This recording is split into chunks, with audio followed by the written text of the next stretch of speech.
What up, guys? Today we're going to be talking about how strong is the Saint Seiya universe. I'm going to be going through all the feats from the anime. There's multiple different animes, but I'm going to go through the animes. I wanted to also cover some of the movies, but there was nothing really interesting or crazy feat-wise. So I won't be going through the movies, but I did watch them. It's just nothing really crazy happened. But all the feats are going to be from the anime, and I will also be going into the manga, the original manga, and then some of the spin-off series, because there is quite a few. So I will be getting into that.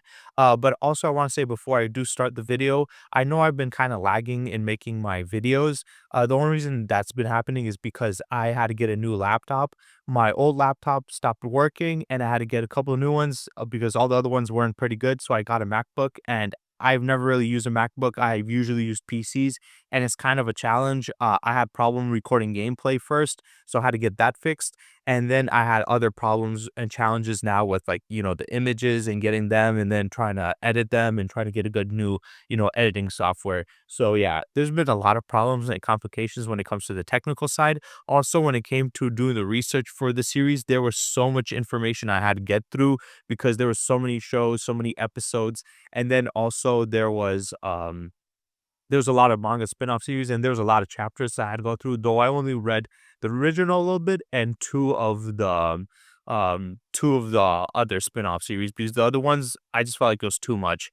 So there is quite a bit of information, but it did take me quite a bit of time, and I know I've been lazy on this, but after I'm done with this, I will not be making how strong is this verse or how strong is that verse or power scaling videos on verses or characters for a bit. I'm not gonna stop it completely. I'm just gonna pause it for a bit because I do feel like it does take a lot of my time and it does slow down my production on my videos. So I will be stopping that soon, and I will be getting into more other stuff. I want to create, a debunking series where I go through different characters' feats and statements that people have been using forever and debunk them by using the actually what happened there. And I'm gonna be going against a lot of the consistent arguments that people usually use. So I'll be doing that, and that'll be my new series, and I'll also be making more videos constantly. So I'll try to be uploading more consistently, and be making more videos. And I will do less of these type of videos. I will be bringing them up here and there, but I'm gonna mostly be doing other videos because there's quite a bit of videos I have in mind, especially in this debunk series. So with that all being said, let's get into the video itself. Now there's some impressive stuff in the beginning of Saint Seiya, but I will be skipping that because we do get crazier stuff later on, and there's a bunch of stuff anyway. So I'll skip to the arc when they actually meet the Golden Saints and fight them, because the first two arcs was just the Bronze Saints and then the Silver Saints, who are significantly weaker and they aren't as impressive as the Gold Saints. So I'll just get into the Gold Saints. So the first time we see the Gold Saints is when Seiya is fighting against this guy named Aloy. I don't know how to pronounce it. He's one of the Golden Saints, and he's one of the strongest ones. And he ends up fighting in Seiya, and as he fights against him, Seiya does his Pegasus Punch. It does no damage to him, and he's wondering why. So the Golden Saint basically explains to him the difference of power. He says, "You Bronze Saints are barely capable of Mach 1." And then he says, "Silver Saints manage anywhere from Mach 2 to Mach 5." Then he goes on to say, "Gold Saints can move over 190,000 miles in a single record, or in a single second, sorry." Then Sayer's like surprised by it. He's like, "No, moving at that speed is like being able to go around the earth um nearly 8 times per second." And then the Golden Saint goes on to say, "Every Golden Saint is capable of moving faster than the speed of light." So what do we learn? We learned that when it comes to Bronze Saints, they can barely go at Mach 1. When it comes to Gold Saints, they can go around like Mach 2 or 5. And then when it comes to Gold Saints, they can go 190,000 miles per hour, miles per hour. No, 190,000 miles in a second. Usually it takes light could go at 182. No, it's 186,282 miles per hour.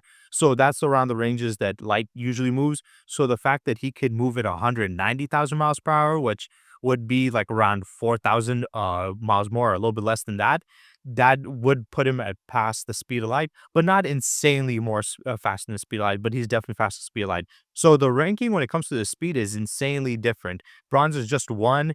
Golden Saints is, I mean, Silver Saints is 2 to 5, and then Golden Saints is faster than light speed, which is a significant jump in speed. But they do explain why there is such a significant jump. And I will explain that. But yeah, he is faster than light, but not by a lot. People keep on saying fast and light, but he's not by a lot, and he can go around the Earth 8 times. If you were to able to go through, space, or just go at the speed of light, you would be going around the Earth 7.5 times. So the fact that you can go around 8 times makes sense.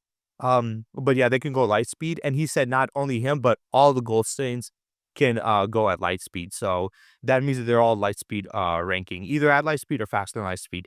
Then he does his move, and Seiya catches it. He says, Seiya stopped my light speed punch with only his bare hands. So he did a light speed punch, and Seiya was able to stop and block it. Now, the reason he was able to do this was he got a gold cloth donned on him that they were protecting, and as it dawned on him to help him out and protect him, it gave him kind of like the power of a golden saint for a bit. So he was able to move at the speed of light himself and was able to catch it. But as the fight was progressing, or the story was progressing, him and his other Bronze Saints were getting stronger, which was not common. Now, he goes on to fight in the temple where there's these 12 houses and they're based off the zodiac signs. As he's going through there, he meets each gold saint and he has to fight through them, him and his friends, to get through the next stage to save Athena, who has been poisoned, or the reincarnation of Athena. As he's doing this, he fights one of the bull saints. As he attacks him, he fires an attack, he catches it, and he says, Seiya's punch triggered a big bang. So he was able to trigger a big bang and throw it at him, and he was able to catch it. Now, the argument of this is an actual big bang, or is this like some mini like version of it, is most likely a mini version, because if it was a big bang, it wouldn't make sense for the later feats that we see, and I'll get into that. And once when you hear them, you're gonna be like, oh, well, that is kind of a little bit ridiculous. It doesn't make much sense. But yeah, apparently you can produce a big bang, but it's mostly like a small one. And I did read in the manga somewhere that they did mention that it was a small big bang, because it wouldn't make sense for him to have universal powers at this point, especially when you see later on. But after this, we have one of the saints who is the reincarnation of Ares, and he's also a gold saint, and he's considered the Pope and stuff. And he's evil apparently, but it's just one of the gold saints. He has like two personalities. He has dual personality. He has one good side and one bad side, and his bad side's taking over. So one of the saints bronze saints tries to fight him. I forgot their names, so I'm not gonna be using the names too much. But he uses the chains. He uses chain moves and attacks, but this guy has the ability to open up portals to other dimensions. So he transports him to another dimension, and he falls in there and he can't do anything until he lets his I'm pretty sure Sagittarius chains go out, and it goes through the boundaries of this other dimension and goes out of it to reach back into the dimension to attack him. And he says his chains traveled beyond time and space to attack me directly, and he was able to go beyond the rift of the other dimension. So yeah, he transported him to another dimension to get him away, but even while he transported him to another dimension, he was able to send his attack going through all space and time and open a portal to come back to hit him, which is impressive, but there's no real way to calculate it. It's not like it has infinite speed. It just means that it was able to like open a hole through maybe punch a hole through, like, space time and the dimensional barriers, and then get to them. But after this, we have the next fight where it's another gold saint versus one of the other bronze saints. His name is Hyuga. He uses ice powers, that's his abilities, and now he's fighting against his master, who was also a gold saint, or the master of his master, who's also a gold saint, and he also uses ice powers. And they are having a battle between who can have the coldest, ice attack, which they're trying to get it to absolute zero, the closest. And he goes on to explain. He says, "Do you know what absolute zero is, Hyuga?" And then we see a little bit of an explanation and a backstory, as they say absolute zero is capable of freezing anything and everything. They even say it's the lowest temperature throughout thought possible at negative 459.40 67 Fahrenheit. Um, so yeah. they're basically just explaining how absolute zero works and how cold it can be. And they also explain that absolute zero is impossible to achieve in real life, which is true. The absolute zero that we see is the closest we can possibly get, because to achieve absolute zero, you have to literally stop the vibrations of atoms completely, because any bit of vibrations generates heat. So then there can never be complete zero of of cold, because what cold is the absence of heat. And if you have even a little bit of heat, then you can't have absolute zero. So that's what he was saying. And they were trying to battle to get to the closest, but they couldn't reach it because it's impossible. But he uh, actually does it, and we get a little bit of explanation a little bit later. And I'll get into explaining how he's able to do it and how they're able to go faster than the speed of light, because they actually do explain it in inverse. But as he's fighting against his master, the master uses this attack where he does his ultimate cold move, which is the closest possible point it can possibly get to absolute zero. So it's not absolute zero, but it's like 1% away from absolute zero. So he gets it to that close point to hit him, but Hyuga is able to counteract the attack with his own ice attack. As it does, it counterbalances it. And he says, "My freeze coffin cannot be shattered." He even goes on to say, even with the strength of multiple gold saints. So even multiple gold saints cannot destroy his ice coffin thing or ice attack. And then he says, but my cold wave is already at negative 559 Fahrenheit.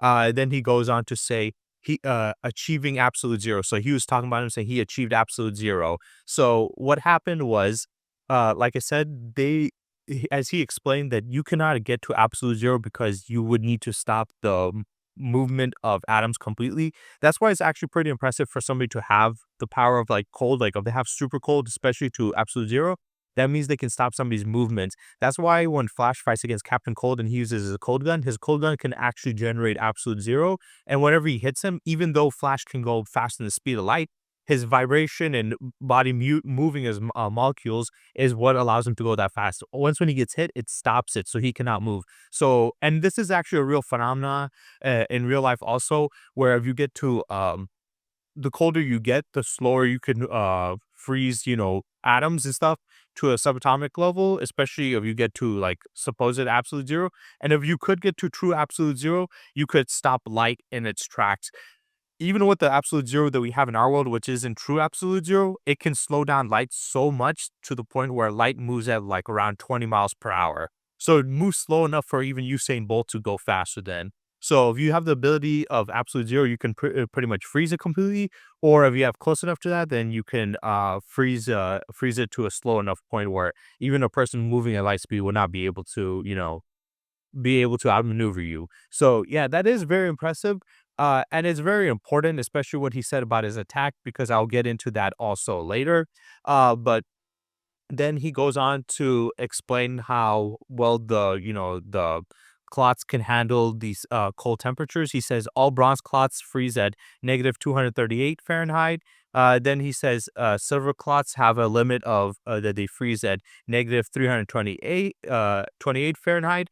And then he says gold, without reaching negative 459.67 Fahrenheit, it has to be absolute zero or one work. Basically, what he's saying is, uh, those other suits, they can freeze at different points. So, like when it comes to the bronze cloth, it's 238 Fahrenheit. When it comes to the silver cloth, it's 328 Fahrenheit. And when it comes to the gold cloth, you literally have to reach absolute zero for it to freeze. So the fact that he was able to reach that, he was able to freeze his armor and shatter it and destroy it and end up, breaking it, which was quite impressive.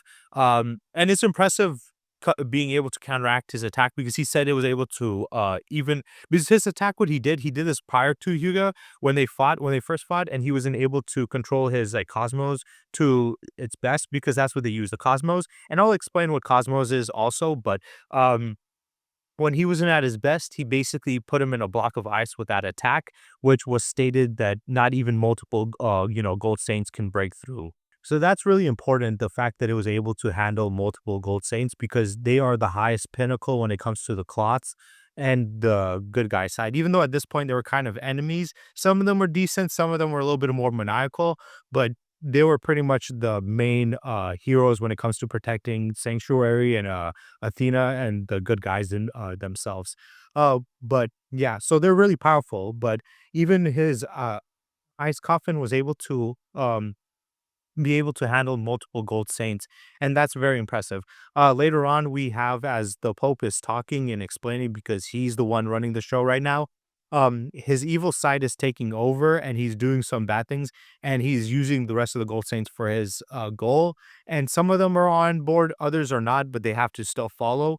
And as he's talking to one of the members, because he's saying, "Well, they're not that much of a deal. They're not that much of a problem. They're bronze saints." He tells them that they are a big deal because what they're capable of. Talks about Seiya saying, and he created a big bang.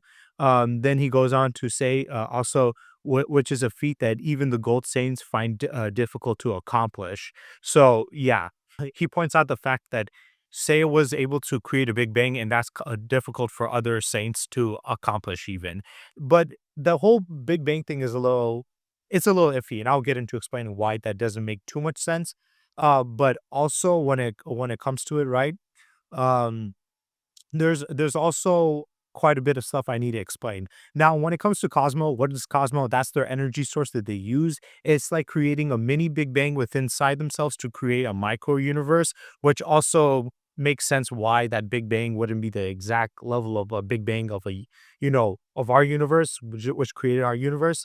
So there's a little bit of a problem with that. But the cosmos that they create, they're able to connect to the energies of the Big Bang when it initially happened, and because explosions created everything. So they're able to create a mini explosion within their body every time they charge up their Cosmo, and it explodes, creating a microverse, and they can use that microverse's energy to use their powers and do all these abilities and stuff.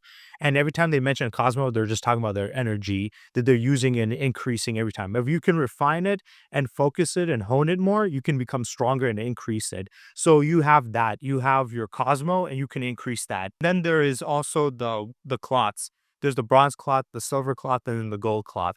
These clots also are a different source of power. Think of it this way, right?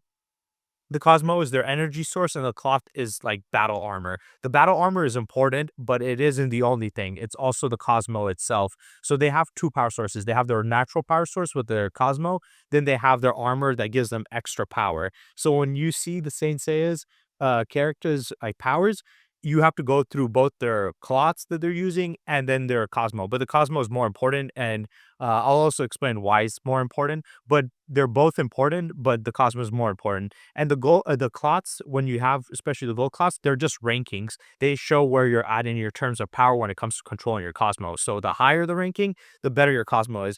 Though when it comes to Gold Saints, there's only 12 of them, and they're very fine every member. They're not switching it out. So the rest of the Bronze Saints are going to keep only their bronze clots, but they do have powers equivalent to and surpassing Gold Saints themselves.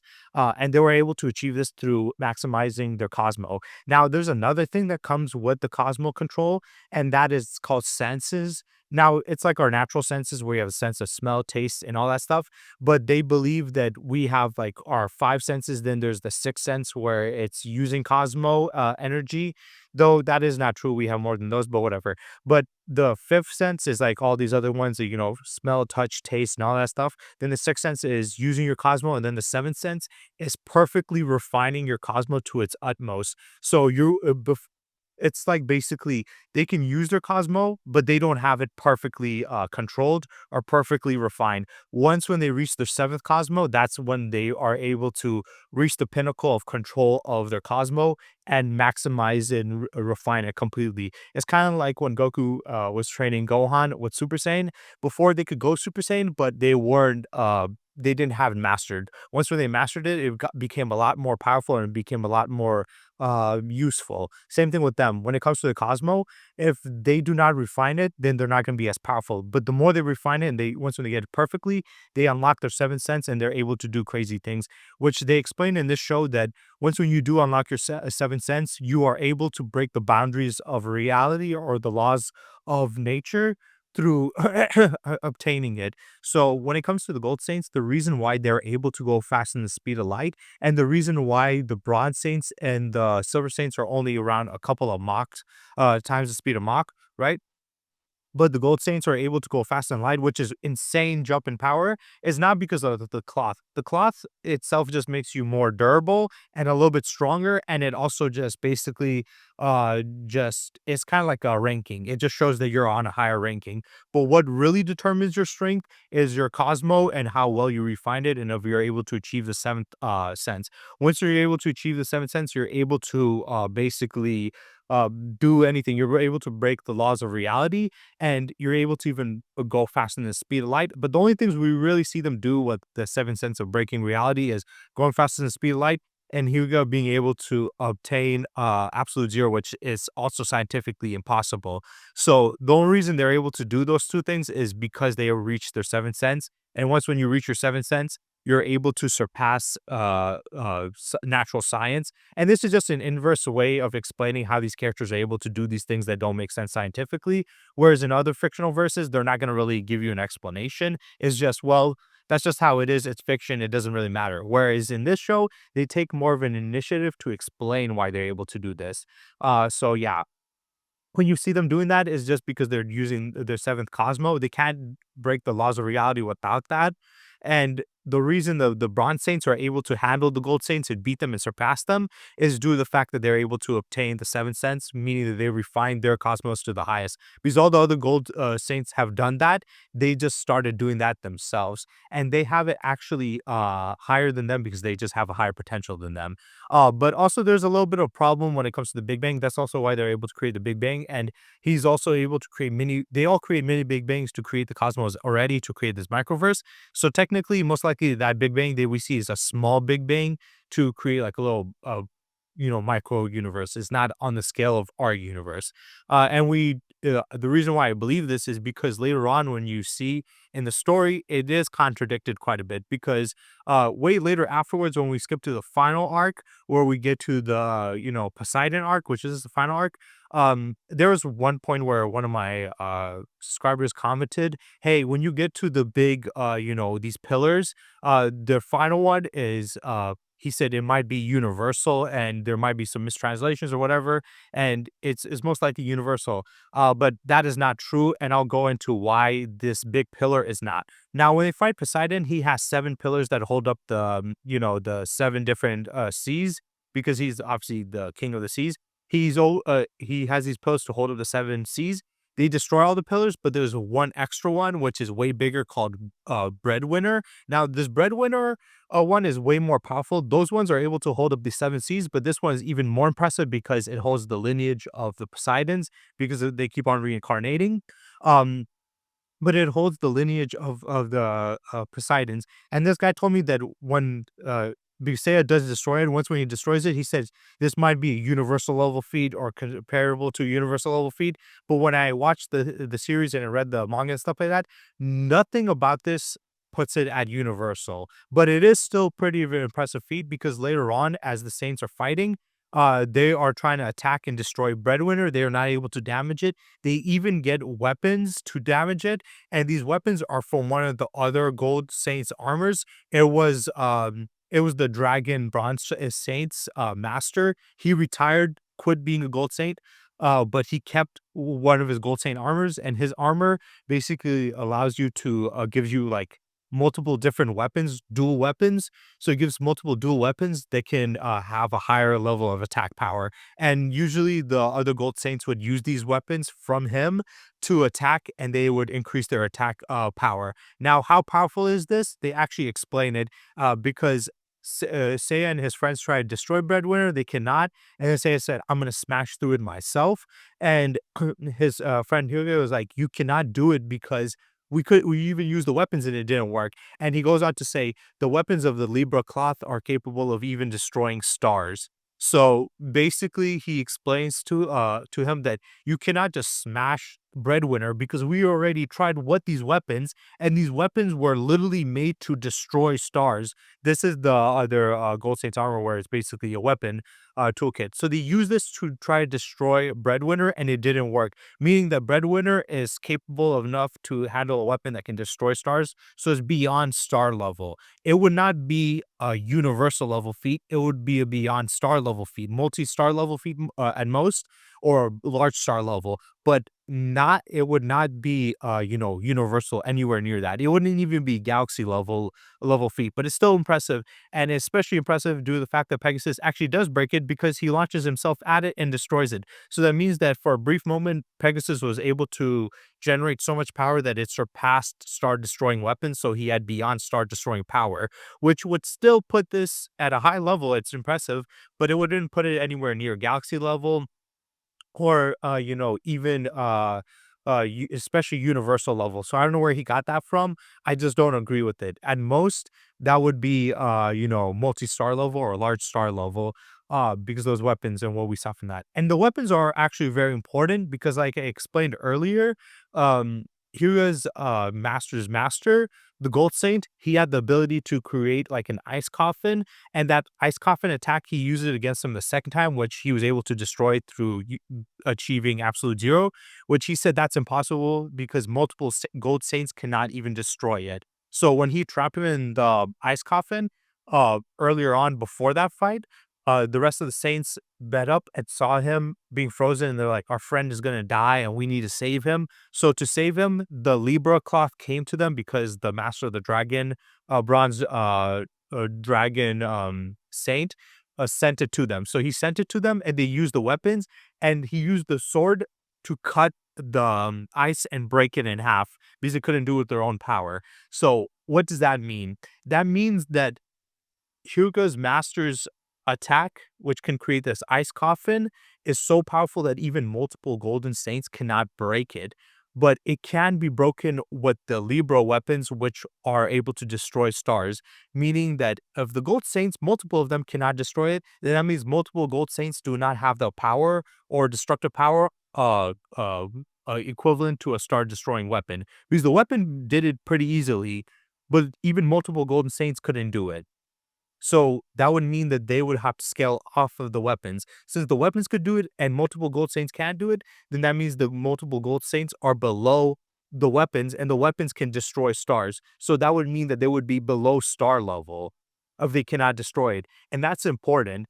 The reason why that's important is because even though it's stated that what's his name, that uh Seiya used a big bang and it was able to be caught by one of the gold saints. The fact that he was able to catch this, and if it was like the actual big bang in our universe, then how would multiple gold saints not be able to destroy that ice coffin, which was destroyed by a weapon that can destroy stars? Clearly he's below that, but he was still able to catch it. So what does this tell me? This indicates to me that that attack was not equivalent to an actual big bang but a mini one, because they mention that all the time anyway. They do mini big bangs in their body to create miniature cosmos or microcosms to use that energy. So they already create big bangs, but on a small scale. So what we saw from Seiya would most likely be a small scaled big bang. It wouldn't make any sense. And there's also information later on that also contradicts that, especially due to the fact that multiple gold saints cannot destroy the structure that could be destroyed by a star destroying weapon, which would put them below star level, which he couldn't do. And then later on, they had to use those star destroying weapons to try to destroy Breadwinner. Couldn't do it. And Seiya did surpass it, but he had to use all of his power to do it. And still, it was only above the star level, which would be way below the Big Bang, right? So there's a little bit of contradiction right there. So I wanted to just explain that. So that really contradicts that. Later on, we have in the next series, as the rest of the gold saints, some of them died and some of them survived, and the bad ones really died and the good ones survived. And then time went on, and apparently the bad gold saints that died actually somehow got revived. We get explained that Hades revived them and brought them back from the underworld to work for him. As they're working for him, now they're fighting against the rest of the golden saints. So they pull up on one of the gold saints. His name was like Shika or something like that. He's a really powerful saint, and they try to fight him, but they can't really handle him because he's too powerful. So they basically have to team up to beat him and use a specific move. As they're fighting him, they say only when the gold saints are united can this technique be unleashed. Um, and that's offensive cosmos that burned at their maximum level are being focused at one point. And then they go on to say, because this technique has a destructive power that can be compared to the Big Bang, is the explosion that created the universe. So what happened was as they were fighting Shika, he was using one of his ability where he can remove your senses. So he can remove your sense of smell, sight, taste, touch. So he was removing their senses, and once when all their senses are removed, they can't really do anything. They can't move, they can't see, they can't hear, they can't do anything against him. So to prevent him from removing all of their senses, they basically do an extreme move where they combine all of their energy together to fire an attack or a technique at him, which is called the Thynia exclamation or something like that, or explosion or explanation, I'm pretty sure. And the way they do it is by using three gold saints to combine their cosmos. So they use their seventh sense, which is their cosmos at the max level. So they reach their cosmos to a max level. They go full power, perfectly refined seventh sense where they can break the bounds of reality, and then combine these three gold saints energy all into one to fire a big attack, which was stated to be a technique with destructive power that's compared to the Big Bang, an explosion that created the universe, which the Big Bang was not an explosion, it was an expansion, but some different fictional verses might treat it, as an explosion. So who knows? But yeah, it's supposed to be equivalent to the Big Bang, which also once again contradicts Saint Seiya being able to do that, seeing as how it takes literally three gold saints at their maximum, using all their power refined together and into one point to create this. So it doesn't really make sense for him to be able to do that. Also, this means that each golden saint is not universal. Only when they combine three golden saints at their power maximum are they able to generate a universal level blast. We also do see the size of the blast is kind of impressive, is pretty big. Um, Later on, they go on to explain and say, because they pull up against the rest of the Golden Saints, and now they're fighting against them. And it's three Golden Saints versus the other three Golden Saints that are working with Hades. So they both fight against each other. The other three say everything would be blown away in a big bang of an Athena exclamations were hitting each other. They go on to say the destructive power would only be multiplied, wouldn't only be multiplied by two or three, but infinitely. And then they say, and then the Virgo temple and the 12 temples and no, there's a whole sanctuary would be destroyed. So what happened? The Golden Saints that work under Hades pulled up on the rest of the Golden Saints, and they're like, we took him down, we're going to take you guys down. And the only way that they could take these guys down, because they used quite a bit of energy, was to do the same move again, which was the Athena explosion, exclamation or whatever. So as they're using the attack, to attack the rest of the Golden Saints, the other Golden Saints do the same thing. So they both do the same move to counteract each other. As they both do it, they both have their attacks colliding, which is Big Bang attacks. And it's stated that when both of those attacks hit each other, it does not multiply itself by two or three times, but infinitely. Though when I hear the word infinitely, I take it more as a hyperbolic statement, more as like, kind of a placement holding, saying that we don't know how much times it gets stronger, but we do know it gets more than two to three times. So when they say infinitely, I don't think it really means that it reaches to infinite levels of power, because if it did, it would have destroyed more than, the temple and all of sanctuary, which is not that really that big. It's not even the size of a country sanctuary. So it wouldn't really make sense that these two Big Bang attacks colliding, combining, go to infinity, but only can destroy sanctuary. It doesn't really make much sense. But as this is happening, they're both pretty even until the rest of the, bronze saints, who also can reach the levels of a gold saint by reaching their seventh sense, jump in to help them out. So you have three other bronze saints, or I think four, but those bronze saints basically have the power of a golden saint, and they jump in to use their energy. So they're using their seven sense to push it back, but they're being warned, saying, you are not wearing a gold cloth. Your bodies won't be able to resist the blast. So they are warned that, hey, it's cool that you guys are helping us out, but it's kind of dangerous for you guys, because by you jumping in, this this energy that's getting released would destroy you. We are lucky because we have the gold armor, so gold armor can protect them from that. But it doesn't matter anyway, because one of them uses his move, which is like this dragon move, sending it up into the air, and as it does, it goes up there and it detonates. And they say the Athena explanation energy is rising to the sky, and it blows up, and it ends up destroying Sanctuary, leaving it in rubbles. But even with this high level of power of a Big Bang, which honestly, I think I don't know if I would consider it to be universal level of power, but if you want to, at most it's universal. But even then, it took three gold saints to combine their power. They can't do it on their own. But still, it's a little bit weird because I don't feel like it is a Big Bang, the equivalent to an actual Big Bang, because it only destroyed Sanctuary and didn't have the power to threaten the entire universe. I don't know why. So it's kind of weird, and they never stated that it would threaten the entire universe. So it's a little bit weird and contradictory there. But for argument of sake, you could either argue that it might not be or that it just is. But after this, as we have the fight progressing and they get to, go against and fight against Hades, one of the saints, bronze saints, Phoenix Iki, is his name.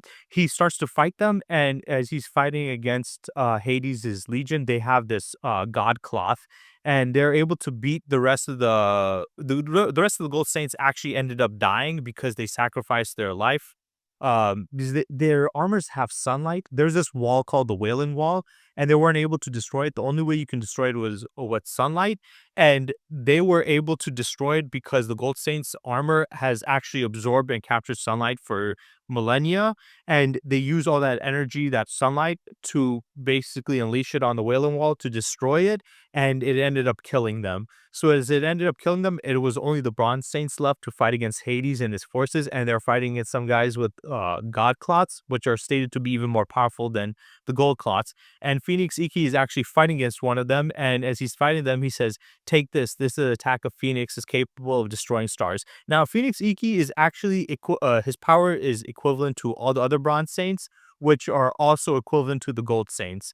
He is actually a part of the crew of Saint Seiya's crew. And Saint Seiya's crew, even though they're bronze, they have bronze armor and consider bronze saints, they are able to reach the levels of the gold saints and surpass them and beat them. And they all individually, when they were storming into the temple and fighting against the 12 zodiac signs, they actually all were able to beat a few, and he was one of them.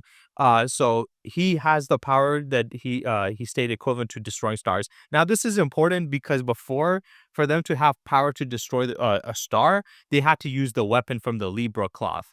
They couldn't do it through themselves. So like I stated, they were beneath star level, but with the weapons they are able to destroy stars. And Pegasus, Seiya was the only one who was able to surpass the star level, but that was only for a brief moment, and that was through using the seventh sense, and also uh due to the fact that he has a higher potential than the rest of them. So that's why he was able to do it. But the gold saints are usually around below star level, around that ranges, but not at star level. But at this point, since Phoenix Iki was able to have power destroying stars, I will put them at star level. So before that, they will be below star level. At this point, they would be star level because of him, since he's on their levels of power. But if they combine their energy attacks, like three of them combine it, then they can have an attack that's equivalent to the Big Bang. So it really depends. But normally I would put them around below star level to, at this point, star level, because he stated and he's around that level. Also, there's something interesting about him that some people mentioned when it came to the other saints, which I want to talk about because there's a bit of a miscommunication when it comes to that. But then later on, we have as they go through the Wailing Wall, because the Gold Saints sacrificed their life to use all the sunlight from their armor to destroy the Wailing Wall. As they get past it, this is the only way to get to Sanctuary, where Hades is at. So Hades is hiding in this place in Sanctuary, which is also considered to be in the underworld. So to get through there, you have to go through the underworld, and to do that, you have to basically reach your eighth Cosmo, which the eighth Cosmo is not as impressive as the seventh. What it does is it allows you to stay alive in the realm of the dead. So the underworld is the realm of the dead. To go there, you have to actually die. But for the eight, when you use the eighth sense, you are able to actually go there while being alive. So unlocking that allows you to go through there. So as they went through there, they met the Wailing Wall, they got it destroyed, and then they had to go through the portal or the entranceway of the Wailing Wall to get to Sanctuary, which is actually also stated to be located somewhere in the universe. It states in the intro of the episodes that it is hundreds of millions of light years away in space from Earth, but you can get through there through going through by destroying the whale wall and getting through here, which is the path that the gods go through, which is a quicker and easier path. And this is important because this path is pretty interesting. So as they go there, uh, one of them says time and space are all distorted, and then we see how it looks, and it looks like a weird warpy looking view, and it kind of looks like a wormhole. And that's how wormholes also work. They distort space and time to allow you to go from one point to another in a short distance or instantly. So it basically folds space on itself, and this is how they were able to reach sanctuary. Now some people use they use them going through this as an argument to say that, well, when they're flying through it, we can see them flying through there's multiple galaxies in the background and we see them passing them, meaning that they were going millions to billions of times the speed of light because they're able to go past that. But that is wrong. The only reason they were able to go past that and get to sanctuary so quick was because they went through the Wailing Walls entrance, which has a wormhole that directly connects them to sanctuary, which is not that far away, and that's why they were able to go through that distance. We do see galaxies, but those are outside of the warp of space and time, which is basically the wormhole to get through there. So a lot of Saint Seiya fanboys try to use this as an argument to say they're billions of times faster than the speed of light because they were able to reach sanctuary, which is hundreds of millions of light years somewhere deep in the universe. Also, they were able to pass multiple galaxies. But the problem with that is the only reason they were able to do that is because they went through an entranceway that had a wormhole that allowed them to go as a shortcut. So they did not actually fly through deep space. That's why they went through this entrance point. If they were just going to do that anyway, why the fuck would they go through this lengths? It makes no sense. So a lot of people try to contradict this, saying, no, in the manga, it's actually, we don't see that, but it was exactly the same. So don't come here with that BS. This does not put them anything past that because throughout this entire point, even though the story has progressed quite a bit, there has nothing, there has been showings of their speed, but most of their speed is around the speed of light or faster than the speed of light, but we don't know how much faster. We do see some of them counteract light speed attacks or faster than light speed attacks, but and most that would put them around a couple of times the speed of light, like 2, 3, 5, maybe even 10 times the speed of light. But there's no actual definitive number or feat that we could scale off of that would put them many, many, many times the speed of light. So the only way to do it is for people to use this one and to try to lie about it. So that is not true. They did not they did not go through millions and millions of light years to get there. They literally went through a wormhole to get to the other end. So that is just not true. So there's a quite a bit of lying when it comes to the fan base trying to over exaggerate it because they don't give you definitively how many times they're faster than the speed of light as the story progresses. Because unlike in like other animes like in Dragon Ball and stuff like that, where they get stronger as the story goes on, these characters do not. They reach that kind of a limit and they have sometimes moments where their powers boost up a little bit here and there, but they don't really get like that stronger. They don't evolve that much. It's kind of like I feel like the creator kind of jumped the gun a little bit too much. He made them too powerful way too quick and just kept it at that pace. But there's nothing that suggests that they were able to go that many distance in that short amount of time. But as this is happening afterwards, they finally reach Sanctuary. They're against Hades's people. The Bronze Saints are fighting against one of them who has a god cloth actually, and with this god cloth, he's so powerful that at this point, even though the Gold Saints died, they actually got revived in a spin-off series. They got revived and they explain what happened. And they got revived for a bit, but at that moment, they sent their all their gold armor to the Bronze Saints. So even though the Bronze Saints only had bronze armor, at that point, they had the gold armor sent to them. So they all got gold armor and they put it on. So now they have their power with the gold armor fighting as the God Cloth.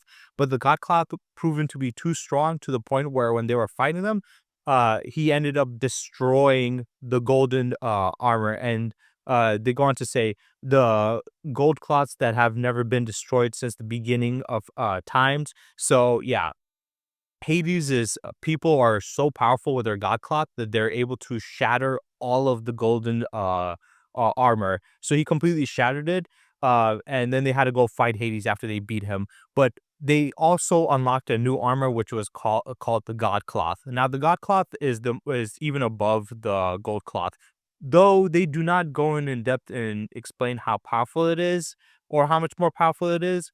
and they also don't show anything really impressive. This whole arc, there was not that many impressive stuff happening.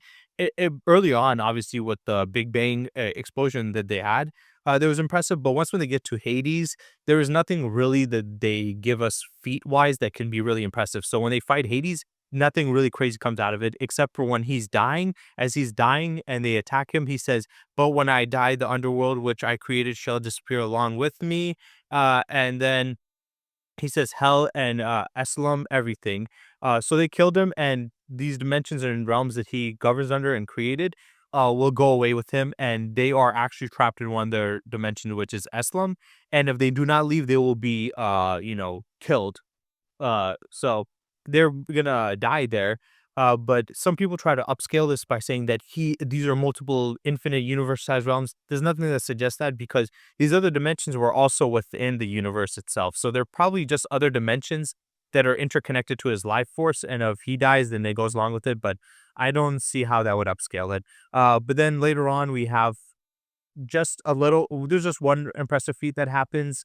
Um, in the story is called The Soul of Gold, which this is the spin-off explaining what happened to the gold armors, how they came to the rest of the Bronze Saints. It came to them because the other gold saints got revived for a bit of a time to fight against Odin. As they were fighting against Odin, one of the gold saints says, my fist that's faster than light speed cannot beat his speed. So as he's fighting against Odin, he uses his fist that is, faster than light, but Odin was faster than that. So that's the only thing we get when it comes to their speed and higher is that some characters are faster than even a person who's faster than the speed of light. So it is, impressive, but it's also it's kind of hard, it kind of gets hard to depict how powerful they are and scale it.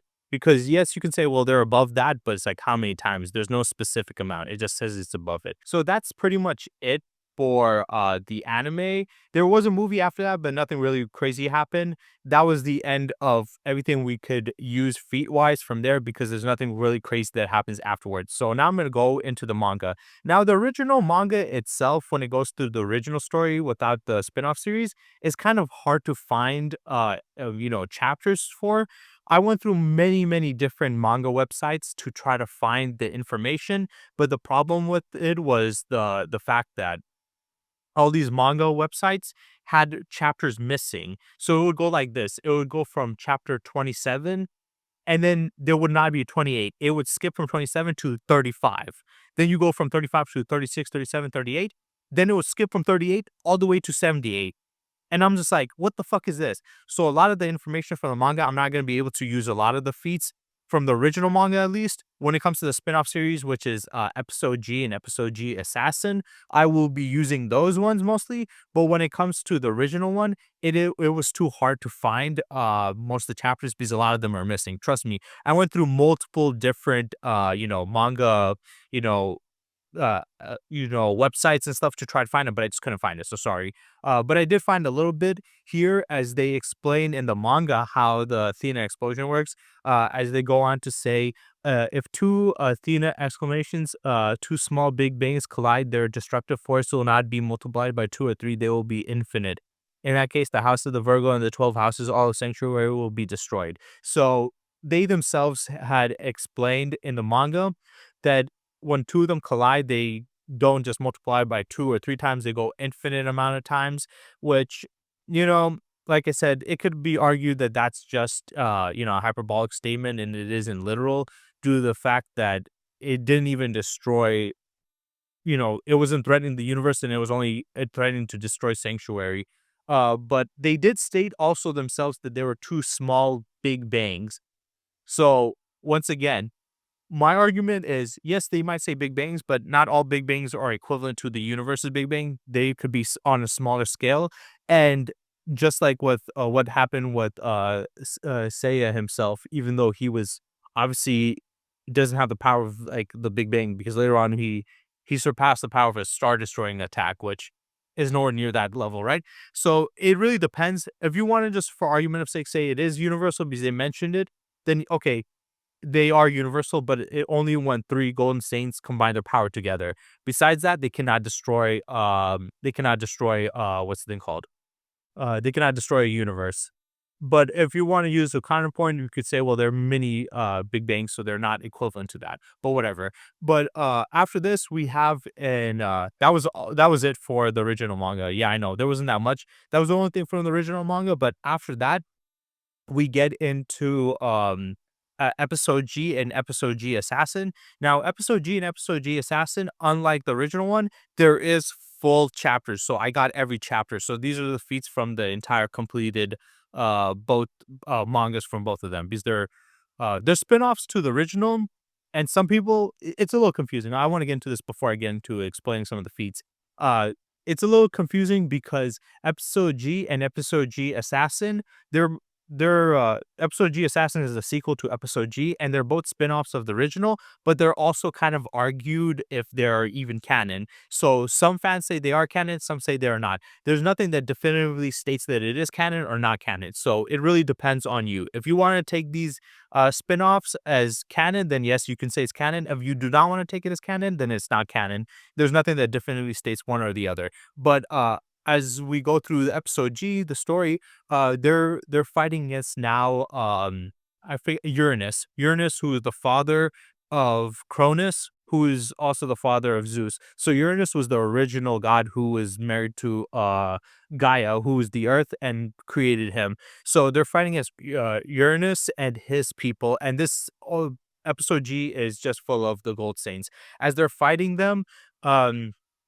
as they're fighting, the one of the gold saints pulls up against they're actually before they even get to Uranus, they fight against the Egyptian gods. So they have obviously the Norse gods, they have the Greek gods. Now they're going against the Egyptian gods, and these are the foot soldiers of the Egyptian gods fighting against the gold saints. As they're charging up an attack and trying to fire to add one of the gold saints, he shows up. They say, "Slor, sailor, performance a collection of flames surpassing 1 million degrees temperature.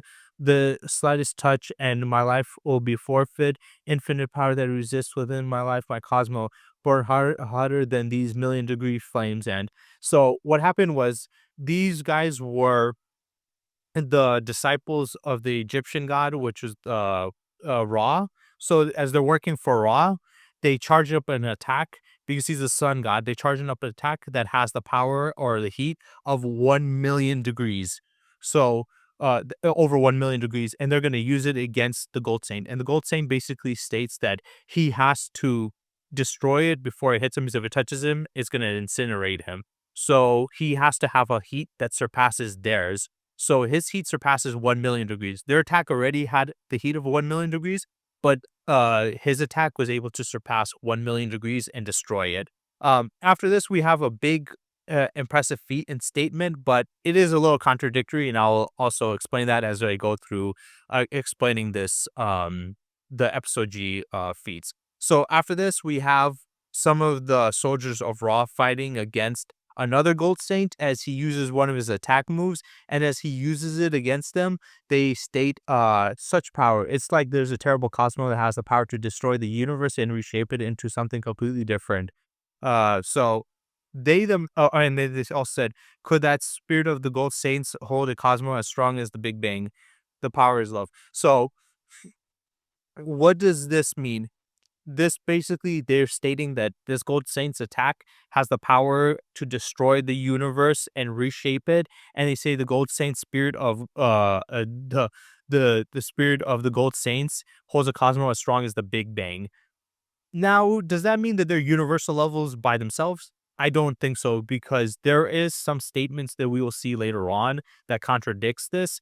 And also, this was stated by a bunch of foot soldiers talking about him. He didn't state this. Nobody that has any official credence to their argument or statements said this. It was just them. So I wouldn't take it too literally. I'll take this with a grain of salt due to the fact that these are not people that are well knowledgeable or highly skilled. They are on a lower level. They're just regular soldiers. What would they know about how much power it would take to destroy a universe? It doesn't really make much sense. And then they also said they have the spirit that a cosmos that is strong as the Big Bang, but then they say that power is love, which doesn't sound like an actual power. So personally, the way I see it is it was the soldiers not knowing how powerful this guy is. He comes in, he's a saint, he's a gold saint, he's insanely powerful. He has a power that far surpasses them, and they're afraid, and they're just like they just don't know how crazy he is, and they're like he's as powerful, he's powerful enough to destroy the universe and reshape it. But I just don't agree with it. And when I go through, you'll understand why I don't agree with it, because it is actually kind of a little bit ridiculous. But yeah, apparently he is stated to be having the power equivalent to universal levels of power, but this is by people that are, you know, not really credible sources to be making that statement or that call.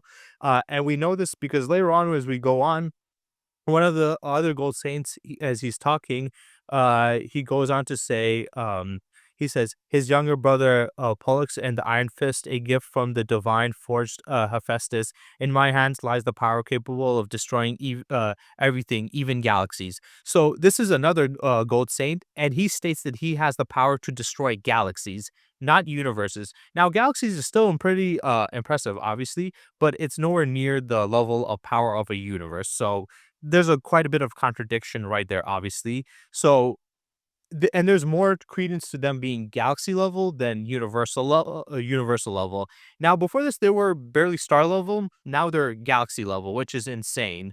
A jump in power, but it makes more sense than going from that to universal levels of power, because before they needed to do the Athenia exclamation or I don't know what to call it. I don't know how to pronounce that word. Athena exclamation. I'm just gonna call it explosion. The Athena explosion, right? It required three gold saints to refine their energy and combine it all at once to fire an attack that could, destroy that was a Big Bang level and can destroy the universe. But now one of them can do it by himself.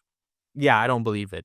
But then after this, we have one of the gods fighting against the Golden Saints. As he's fighting against him, he has his ability where he creates these claws where he can do slashes. And as he does these slashes, it states it seems that his arms can split this world and bring other ones.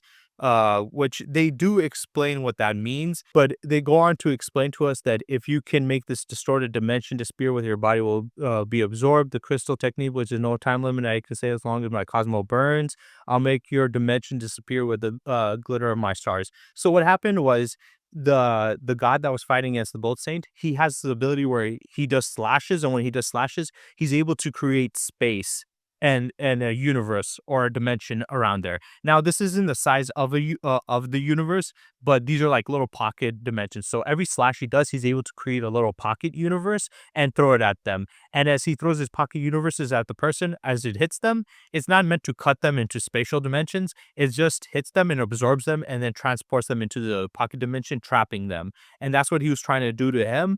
But he was able to create a wall of light, which was able to hold it back. And then he does his other move where he creates glitter of stars to try to make his, dimensions disappear. So that was his move and what he was trying to do. So he basically held back this space that was coming in to absorb him, and then he's using his attack, and as he does, it says, "The dimension I created is being absorbed by his light and disappearing. The starlight extinguish technique shows that nothing can escape from his light, and once the entrance is closed, he basically destroys it." So what happened? Well, the godly being, while he was fighting the Golden Saint, his ability is he can do dimensional slashes. Every slash he does, he creates a dimension, a pocket universe, and as that pocket universe hits the person, it absorbs them and traps them there. But the Gold Saint was able to hold it back by using a wall of light that holds the space dimension back, and then uses the other part of the move where he can create a light that absorbs the dimension, and as it absorbs it, he can close the entrance point, and once he does it, he destroys it. So he was holding it back, absorbed the thing that was trying to absorb him, sealed it up, and then destroyed it. And that's basically what happened. Then later on, he does his move where he opens up and creates his own space to drop meteors. And it says he created a universe with this cosmo and made uh, meteors fall and kill the monster with hundreds of arms. So the god dropped out this monster with hundreds of arms to attack the Gold Saint. So for the Gold Saint to counteract him, he created his own universe, which is a pocket universe, to drop meteors to end up destroying it. So this is impressive. They're able to create different spaces, but it isn't equivalent to the universe itself. It's just like pocket spaces. And we can tell that because he dropped meteors instead of just using an entire universe or a star. But after this, we have um we have one of the saints talking about his power and how powerful he is, and this is the main reason why I do not believe that the other guy that was fighting had the power to destroy the universe. Because as they go on, one of them is taking a bath, and um, he's the main, gold saint. His name is, Seiya.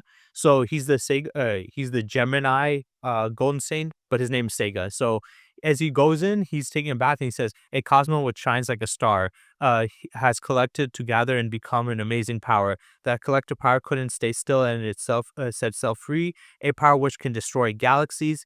Alleluia is so powerful, how, unexpected. His power is equal to mine." So basically, he's saying that Alua has obtained such a high level of power that his Cosmo is shining like a star. As it's doing this, his power reached such a maximum that he couldn't control and contain it. And this power has enough power to destroy galaxies, which is comparable to him. So, yeah, this is once again stating a galaxy level power and feat.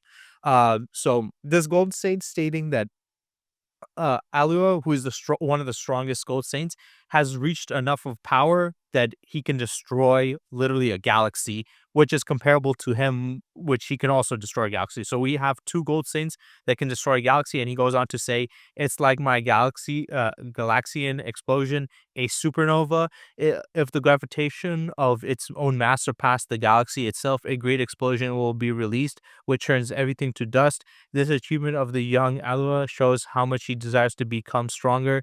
Is it a penance for his brother? Does he blame himself because he couldn't protect him? In order to prevent the repeat of that, is he able to protect what he think he can?" So he himself also explains further on that he has a move that's called Galaxian explosion, which is a supernova. Though that doesn't make sense. Supernovas cannot destroy galaxies. They're the light being emitted from a supernova can outshine their entire galaxy, but that's just the light being emitted, not the energy as a whole. But he states that this energy can surpass the galaxy, and it has the ability to destroy everything. So him and the other guy are the only ones that reach that. And then he goes on further as he suits up. He says, "This new cloth will protect my cosmos and my will. This will protect me from others that will allow me to cover my enemies. Nobody can rule over me, not even a god. Follow me in the same. Um, my power is equal to a god. Follow me, and you will reach the same level as Alua. He and I are the only golden saints who have gained the power to destroy galaxies, the nearest to God." So he himself literally directly states, "This guy has the power to destroy a galaxy. I have the power to destroy a galaxy. Not only that, my power is equivalent to a god. His power is on my level, and both of us are the only gold saints that have the power to destroy a galaxy. So if the other one could actually destroy the universe, then how come that these two powerful saints only can destroy a galaxy?" And he stated that they're the only two that can destroy a galaxy. None of the other saints can. So how are you gonna have one that can destroy the universe, but then these two are the most powerful ones, and they're the only ones that can destroy only a galaxy, which is far less than that. And then that's also equivalent to the gods, and the gods can also do that. So it doesn't really make any sense. So yeah, only two golden saints have the power to destroy a galaxy. It's them two, and the gods also have a power equivalent to that. So they're all around galaxy level, and the rest of the golden saints would be beneath that.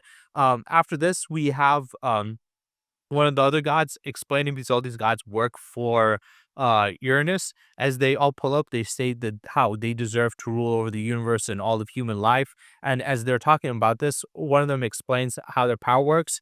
He says, "The great power that brings destruction to everything. Atoms are linked to all things in nature that make everything up in existence. Everything in this world is made up of atoms. Humans are an imitation of my power, able to modify these atoms at will. The power that has been the power of the gods. Every single of this world came into existence. The dunamis, the stars are falling and rising. They are disappearing." So what is he explaining is that he and the gods have the ability to manipulate atoms because atoms make up everything in the universe. And as they're able to manipulate it, they're able to use this for destructive power and anything. And as they do this, they call this the dunamis. And every time they mention the dunamis, it just means the power to control atoms itself. And this is, and he also refers to them being an imitation of it, which does make sense because the way the saints work is they're able to also manipulate atoms, and that's how they destroy things. When they destroy it on an atomic level. You've probably seen some, Saint Seiya fans stating this, that these characters have the ability to, destroy on an atomic level and destroy the atoms itself. Though that isn't as impressive as a lot of people will try to make it out to be. But before I get into that, they can do that. The gods can do that, but they can also manipulate it however they want. So they have a better control over that. Whereas they can just destroy things with that. Now this is not that impressive because when you destroy stuff, you are destroying the atomic structure. And if you completely destroy something, you're technically already destroying something, on an atomic level. To destroy something on an atomic level just means you destroy something completely as a whole. So let's say you bomb a building, right?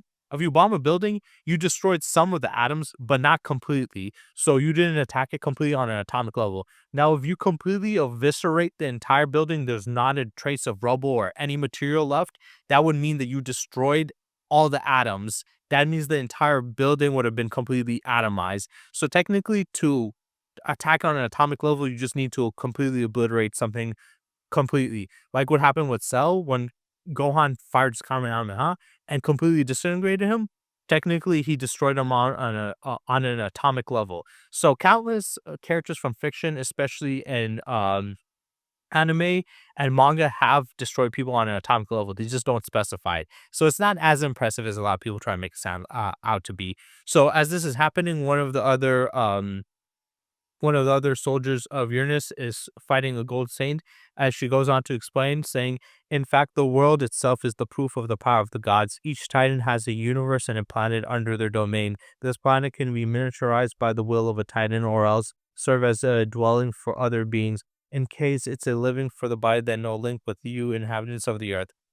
So what is happening? She's basically explaining that Uranus, who's the god that they're serving under, and all the other gods, they have their own universe that so there are other universes, but they have their own universes that they rule over and have a specific signed planet within those universes that are their home base. And those home base is what they used to fight with.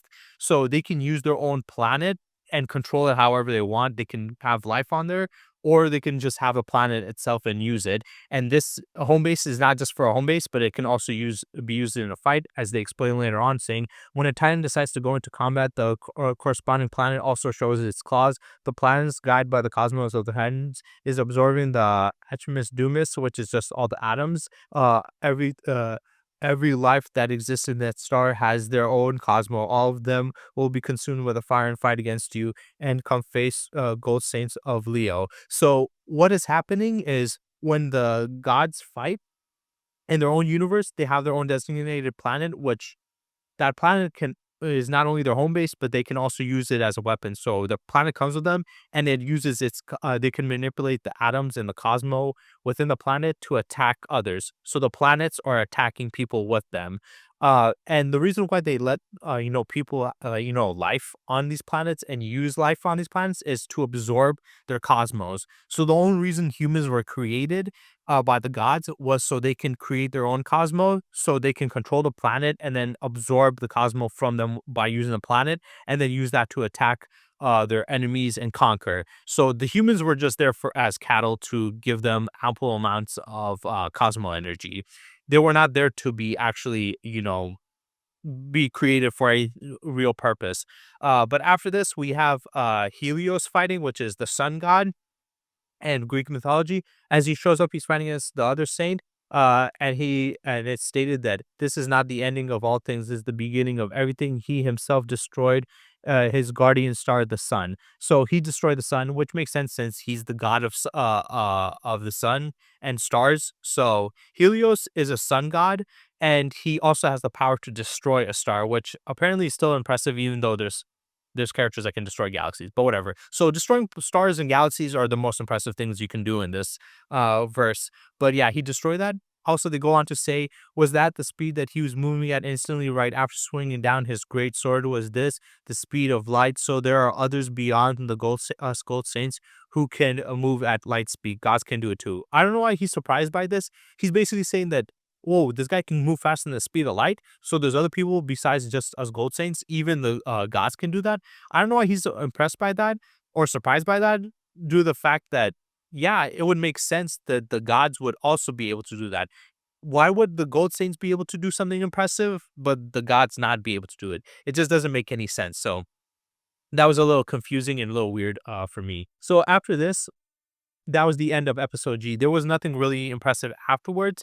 Um, Episode G had some pretty impressive stuff, but at most, the most impressive stuff they had was them moving faster than the speed of light, which is kind of redundant at this point, and having the power to destroy galaxies. Though there was a little bit of a contradiction with the universal statement, but there was more statements of them being galaxy level and that being the highest compared to universal. So I would just take that with a grain of salt. And my thought process on that is it was a bunch of foot soldiers that don't know any better, and they were probably just over exaggerating and didn't understand how much power he truly had or what he was truly capable, and they were just overreaching when it came to that. So with episode G, there was some impressive stuff, but there wasn't too many crazy things happening. Now, after that, we get into episode G, Assassin, which is a sequel to that. And this is pretty much the ending and conclusion to the Saint Seiya story. There were other mangas, but they're usually, most of them were mini like spin-offs. Some of them were just like talking about the past, so they're mostly prequels. These were the only ones that were concluding after the end of the original story and moving forward. The other ones were just talking about, one of the saints' backstory or an event that happened in the past or this and that. And it was nothing really too, modern and stuff. So there was nothing too crazy there, right? Um, Also, I do want to mention, I forgot that the part in the episode G, the reason why he was not mentioned, that saint, was that was actually the war before in the past. I know some people say, well, actually, technically, that was not modern time, that was in the past. But these modern golden states are stronger than the past ones. So yeah. Now we get into this. This is another big, highly contested and argued statement. Because it's a little it's not contradictory. I wouldn't say it is contradictory, but it's mostly controversial. But a lot of the Saint Seiya fans love to use this. This happened in episode G, Assassin. One of the Golden Saints is fighting against a new enemy. This enemy is slower than the speed of light, but he has the ability to see into the future. And since he can see into the future, he can respond and stop him before he does anything. So basically, like aim dodging. So he stops him before he can even do anything. And even though this guy can move way faster than him and can move faster than the speed of light, he can't really hit him. So to be able to hit him, he has to go even faster, and he tries to increase his speed even more and more and more. And as he does, he goes on to say, I shall exceed the speed of the initial expansion of the universe before the speed of light was even born. The speed of my sword shall surpass all Excalibur. So this is apparently really impressive because the initial explosion or expansion of the universe, which is really weird because they said explosion before, but now they're mentioning and taking consideration there was an expansion. So they know the Big Bang was an explosion, but whatever. But the initial expansion of the universe is called cosmic inflation, I'm pretty sure. And cosmic inflation, what happened was the universe was smaller than an atom. It was half the size of an atom, but within that time when it detonated or, expanded, it grew so big that that it was able to surpass the speed of light. Now, I've been searching multiple times online to try to find how much faster than the speed of light, but I haven't found anything really concrete. All it tells you is basically the amount of time and duration it was able to expand and how long. And one thing states that it went from half the size of an atom to the size of a grapefruit. But that's it at most. And then apparently, I think it slowed down later on at some point. So I don't know, but this will make him many, many, many, many, many times faster than the speed of light, maybe millions to billions, who knows? But I don't agree with this because afterwards they only state that they're a bit faster than the speed of light or at the speed of light, and they go back and forth quite a bit when it comes to the speed feats. They sometimes say they're at the speed of light, sometimes they say they're faster than the speed of light, sometimes they say they're, they're not. So it's a lot of contradictions in between those. So I would just take it with a grain of salt once again, because we already had the statement of universal levels of power. Then we have a galaxy. Then we have a Big Bang early on from Saint Seiya, but then later on we have three gold saints need to combine to have that level of power, and then also them not being able to handle having the power of a star destroying weapons. So there's a lot of contradictions there. But yeah, if you wanna take that as an argument, I guess you can argue that he was able to go at the speed of the cosmic inflation, which is faster than light by who knows how amount, or most likely that's just, a hyperbolic statement. But after this, we have one of the servants of Zeus. This is the final fight, which is Zeus that they're going against, and this is Zeus's servant, and he's fighting against the rest of the Golden Saints. As he's fighting against them, the Golden Saints cannot beat him, so they have to do the Athena explosion exclamation. It is exclamation. So the Athena exclamation to fight him off. And as they're fighting him, they say they're using the Athena exclamation at the entrance of the underworld. They are intending to pierce the border between that separates them from the living world. With this immense power, they are breaking the taboo of the saints, so they have kept a pathway to Earth. Interesting, but I'm not so kind to just let them dead with outside.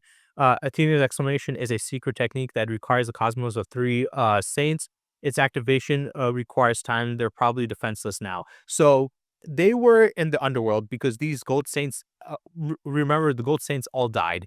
They all died before this, and they're now in the underworld. And this guy came into the underworld to fight them and stop them, and to counteract him, and to go back into the living world because he's messing with the living world. He's trying to bring Zeus there to conquer and destroy the living world, and just take over. And the Gold Saints cannot let this happen. So to fight against him, they are trying to break out of the underworld and get back to the living world. But they cannot do it. They cannot just transport themselves from the underworld to the living world just through speed or power. They need to destroy the boundaries and the borders between those by using the Athena exclamation.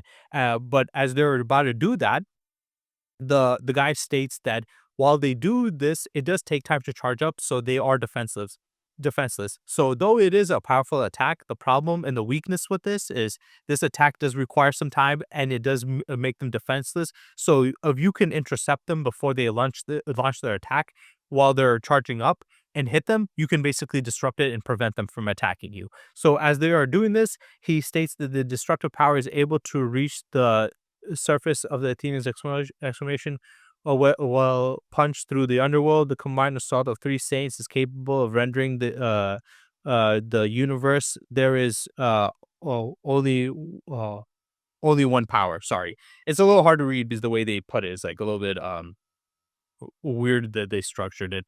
But what he's stating is that they are going to be using the Athena exclamation, and the Athena exclamation has the power to render the universe, which it sounds like an incomplete sentence, but I think he means render the universe destroyed or, weakened or whatever. So it would have attacked and destroyed a universe, right? We already know this. This attack has universal levels of power, so he needs to combat this. And he says there's only one power that can do that.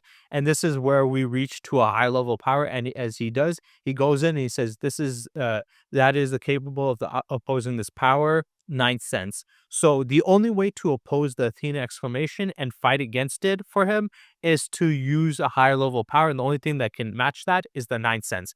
Now, the seventh sense or sixth sense was being able to use your cosmos. Seventh sense was refining it to its utmost. Eighth sense was allowing the living to go through the underworld, which is the world of the dead, and only dead people are allowed to pass through. And then you have the ninth sense, which they don't actually explain what the ninth sense is. I think it's just to go beyond your own limitations. Most likely, there's no real definitive explanation of it. But as he does this, he uses this to fight against them. And then they say a power that rivals that of the Athena exclamation. Did Alois create this all by himself? It's a power that goes beyond that of humans. Such a power should not exist, goes beyond, should not exist. Could this be something that goes beyond the reach of the eighth sense in the realm of the ninth sense? Why can I not crush them with my absolute nothingness? There's something that counteracting the balance. Behind those, there's one more. So basically they acknowledge that the ninth sense that he's using is uh basically an even match to the Athena exclamation, which the Athena exclamation can destroy a universe. And the ninth sense matches that, meaning of you obtain the ninth sense, I guess, you can match your universe destroying power, which would put them finally at universal at the highest. But that would surpass it, or it really depends on who it's coming from. And this is from Alua, who was the other gold saint and one of the most powerful golden saint. But how is he able to do this if he's in the underworld? Well, they do explain that they go by the many worlds theory, where there are other universes and other realities that have been created from our decisions. So there are other universes, and there is a whole multiverse, and he's one from one of the other multiverses, and he works for Zeus. So he's from another universe, and he has reached a power higher than their one. But even as he has this power and he's trying to push back at them to beat them, he is struggling and he's wondering why. Apparently, he's struggling because somebody else is helping them out, as they go to show us, and says one of the three magnets of the underworld, the Waverian, you bastard, what are you planning to do? And he's basically behind them. He's not attacking them. He's not trying to betray them. He's actually helping them. He worked under Hades before he was killed, and now he's in the underworld. And since they also died and they're in the underworld, he's there to help them out. So this other version of their golden saint, Alua, he's from another universe working under Zeus, and he's trying to prevent them from breaking the boundaries between the underworld and the living world, because they're trying to escape to come to the living world to help the rest of the saints to stop this event. And he's trying to prevent them. So they try to do it through using the Athena exclamation. And he's using the ninth sense to counteract their attack. But he's not able to counteract them completely due to the fact that they have somebody else there to help them out. And this was one of the soldiers of Hades that died and stayed in the underworld. So now he's helping them out. But after this, um, we have one of the gold saints from another universe explaining to the dragon saint from here. As he's explained to him, he says various universes, worlds, multiverses exist next to one another. These worlds do not normally become aware of each other, but if they do ever do realize the existence of one another, there's a chance that they will blend together. It's an opportunity. Should you will become aware of its meaning, who came from a different world. The memories of my world are flowing through. Yes, you're my yes, from my point of view, that world was everything that existed, but the memories of your world will blend with mine, and now both will become real.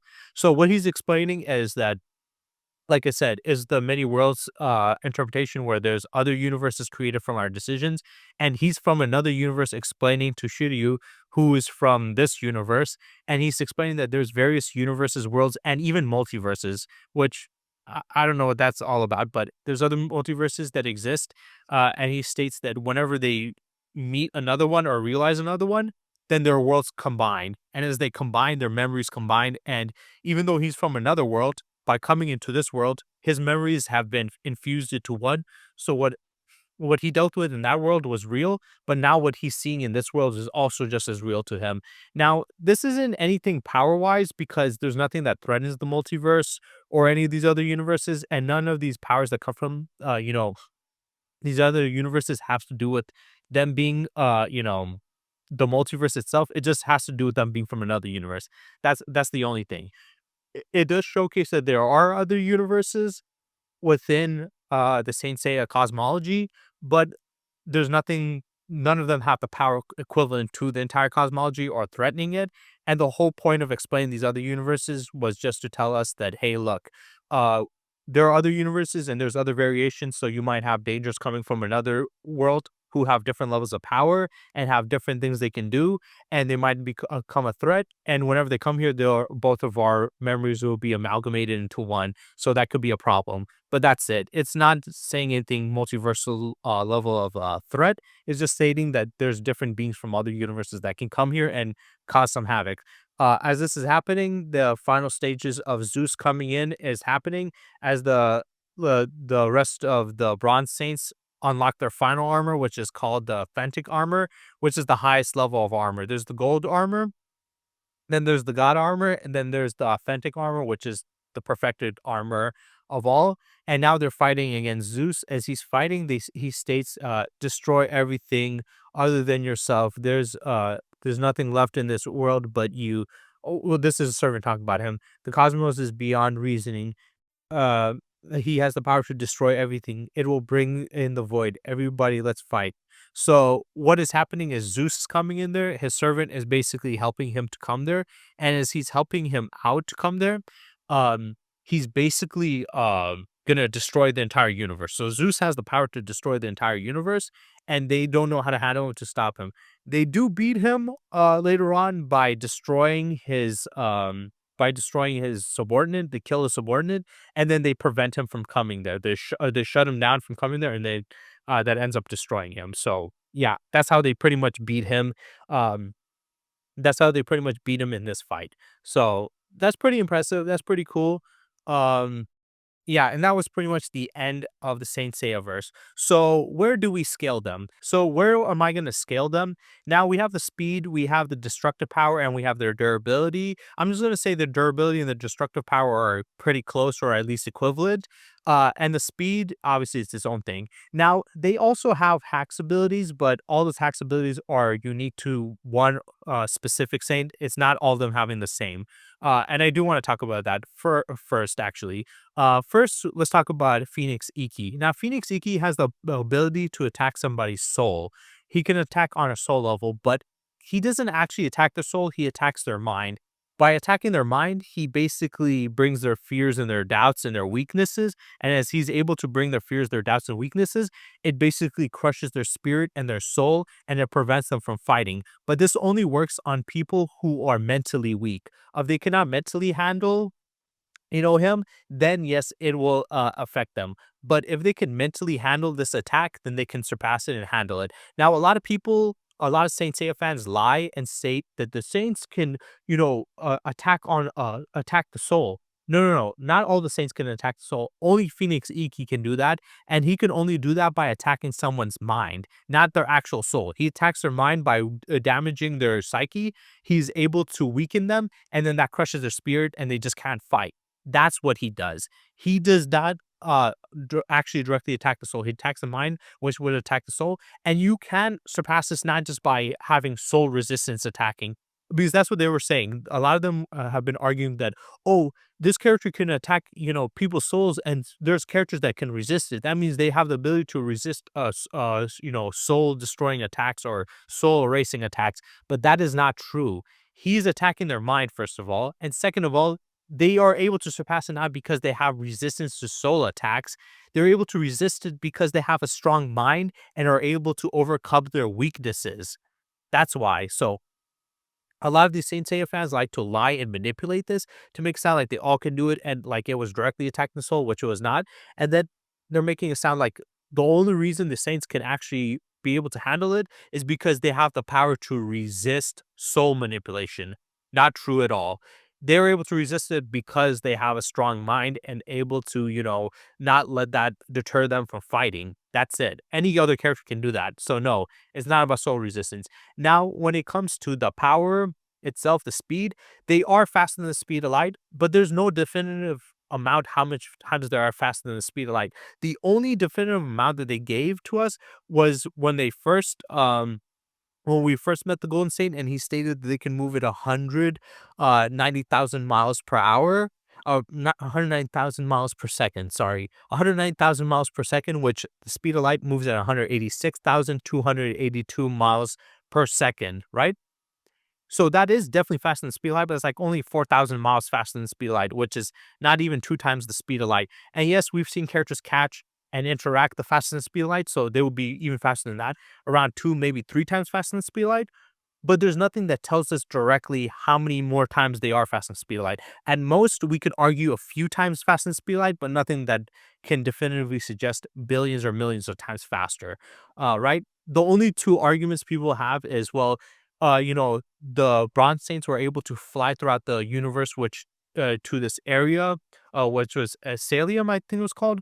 They were able to get to there, and Asalium is in the universe, which is hundreds of millions of light years away from Earth. But they literally went through a dimensional portal that had a wormhole that literally stayed in distorted space and time, which is what wormholes do, to get through there. So no, they didn't fly through the universe and go at that speed and go past galaxies. They went through a wormhole that, yes, you can see galaxies on the outside, but they're going through the wormhole that is a shortcut to there. They're not directly flying through it. That's just fucking wrong. If that was the case, they wouldn't have to go through the Wailing Wall. That's stupid. So that is just incorrect. There's nothing that suggests that. And then the other one, which has a little more credence to it, is one of the Gold Saints being able to surpass the speed of light to such an extent that his speed was able to match the Big Bang, which a lot of people use that saying, "Oh, he was able to match the Big Bang speed," which is trillions of times faster than the speed of light. But once again, it doesn't make any sense because after this, they mention multiple times the characters moving at the speed of light or not, or close to the speed of light, or just beyond the speed of light, and it doesn't suggest that they move way faster than the speed of light. And this is just one instance where it states it, which most likely seems more like a hyperbolic statement. So I wouldn't take that statement too literally or too seriously. So most likely they're a few times faster than the speed of light. There's nothing that suggests them insanely more than faster than the speed of light. So I'm not going to go with that. And the best you have is the him going faster than the Big Bang or going as fast as the Big Bang, but that's also most likely hyperbolic, so I don't really take that too seriously too. Now, when it comes to the destructive power, that is far less talked about because throughout the series they mention multiple times them going faster than the speed of light, and they only have a few mentions of them, going faster, being able to destroy things. So before they were below star level because they use these weapons that can destroy stars, and the Golden Saints it was already stated that multiple Golden Saints could not destroy this ice coffin, and this ice coffin was destroyed by this weapon. So this weapon can destroy stars. It destroyed the ice coffin easily, but multiple Gold Saints cannot. So that means multiple Gold Saints are below star level.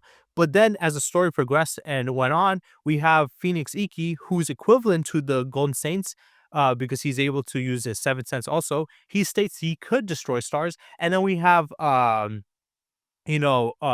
Seiya, who also destroyed Breadwinner, which is a pillar that was able to tank the star destroying weapons. But when it comes to him, he destroyed it, which, like I said, stated one of my subscribers stated that this might be universal, but no, it's not. It's just beyond star level. But that would put him at multi-star level to high star level because he was able to smash through it. But still, they're around the star levels of range. So they're either at be able to destroy stars or destroy big stars, right? But nothing on the scale of universe, right? And then later on, we do have a universal feat, but that universal feat was only through a technique where it required three golden saints to refine their, cosmos to the highest level and then combine it. And that was only universal level. So they were not even beyond universal level, right?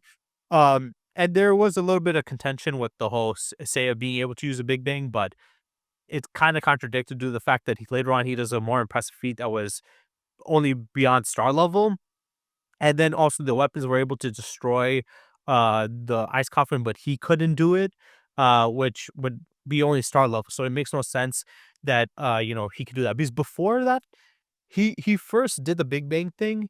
Then later on, when he met up with Hugo, who's trapped in the ice, he could not break the ice with his power. So clearly, if he could generate a Big Bang, he would have been able to destroy that easily, but he couldn't. So that is there's a little bit of a controversy there, but most likely they were around star level. Now, after that, when we do get into the except for when they use the Athena exclamation, obviously. But after that, when we get into episode G and episode G, um, assassin, they do get stronger, as we do get one statement of a universal level of power, but that is also contradicted with later on statements of these characters being able to destroy galaxies, and only two saints were able to do that, and the gods were also on that level of power of destroying galaxies, which the gods are the most powerful beings in, the Saint Seiya verse. So they would only be galaxy level at most, not even universal. So at least in episode G, they would be galaxy level at most, right? Now, if they combine and do that Athena exclamation, obviously they're universal, but on their own, they're only galaxy level, which is still impressive, but not too crazy. And we have only that one statement of universal, but it's contradicted by that. Then later on in episode G, we do have something that surpasses that, as the guy that was working for Zeus was fighting against the three golden saints. They used the Athena exclamation, which does have the power of a universe destroying attack, right? And he was able to combat that with his ninth sense. So I would give them some credence and say they can destroy universe, but that's only if they use the ninth sense and go at their highest level of power. But it's also a little contradictory due to the fact that later on when Zeus comes, he's stated to destroy the universe, and that was too much for the rest of the Bronze Saints, who at that point became authentic saints, where they had the authentic cloth, which is higher than the gold and even the god cloth, and they were the strongest beings there, and yet they couldn't handle a being who could destroy the universe. So it's really contentious.